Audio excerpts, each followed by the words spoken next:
अस्सलाम वालेकुम। गांव के वस्त में एक बुढ़िया का घर था जिसे अल्लाह ने बुढ़ापे में एक खूबसूरत बेटा अता किया। सारी जवानी बे औलादी में गुजारने वाली एक औरत के लिए औलाद नरीना का होना किसी अजीम नेमत से कम ना था। बुढ़िया बहुत खुश थी और वो हर दूसरी माँ की तरह अपने बेटे से बेहद प्यार करती थी। वो हसीन व जमील बेटे को कभी अपने से जुदा ना करती और उसका हर तरह से ख्याल रखती थी। एक बार इत्तेफाक से बच्चा अचानक बीमार हुआ। बेचारी बुढ़िया ने हर तरह के जतन किए, घरेलू टोटके और जड़ी बूटियां इस्तेमाल की गईं। हकीम से भी दवा ली गई, मगर मर्ज बढ़ता गया जूं जूं दवा की। बच्चे की बीमारी जोर पकड़ती गई और उसकी हालत बिगड़ती ही चली गई और कुछ अरसे की अलालत के बाद बच्चे की रूह कब्र से अंसरी से परवाज कर गई। वो माँ को दागे मफारकत देकर अबदी नींद सो गया। अकलौते बच्चे की मौत एक बूढ़ी माँ के लिए क़यामत से कम ना थी। इस दिलखराश हादसा ने माँ को हिलाकर रख दिया। उसका चैन व करार ख़त्म हो गया।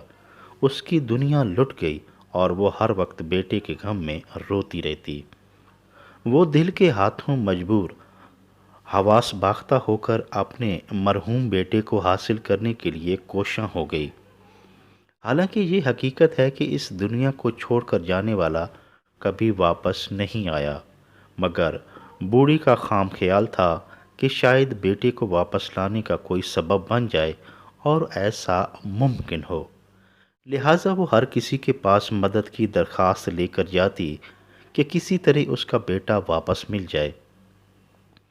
अहले इलाका उसकी हालत ज़ार देखकर उससे हमदर्दी का इजहार करते और उसे सब्र की तलकीन करते, मगर बुढ़िया बेचारी को सकून कहाँ।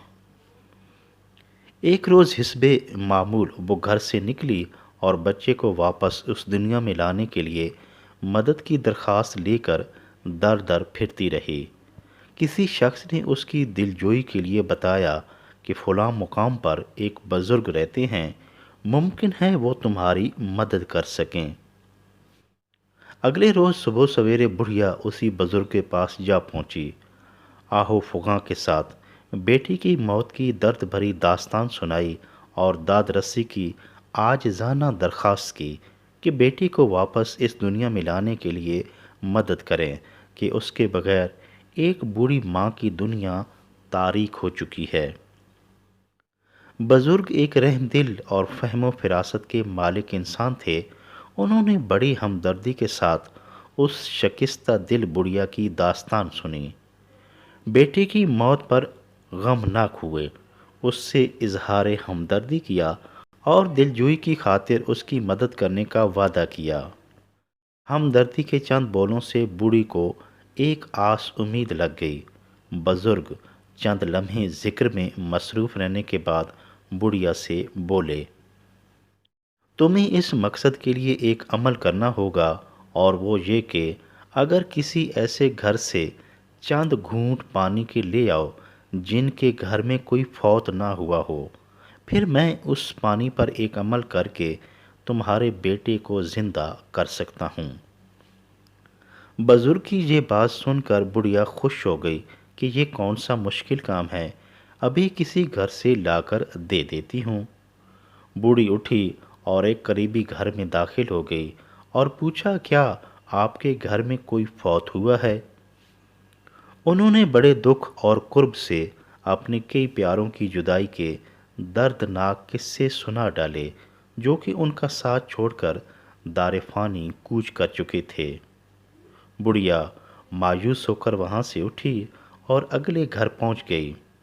उनसे भी उसने वही सवाल दोहराया, तो वहाँ से भी नम आँखों के साथ यही जवाब मिला कि वो भी अपने प्यारों के बिछड़ने के गम में मुब्तला हैं।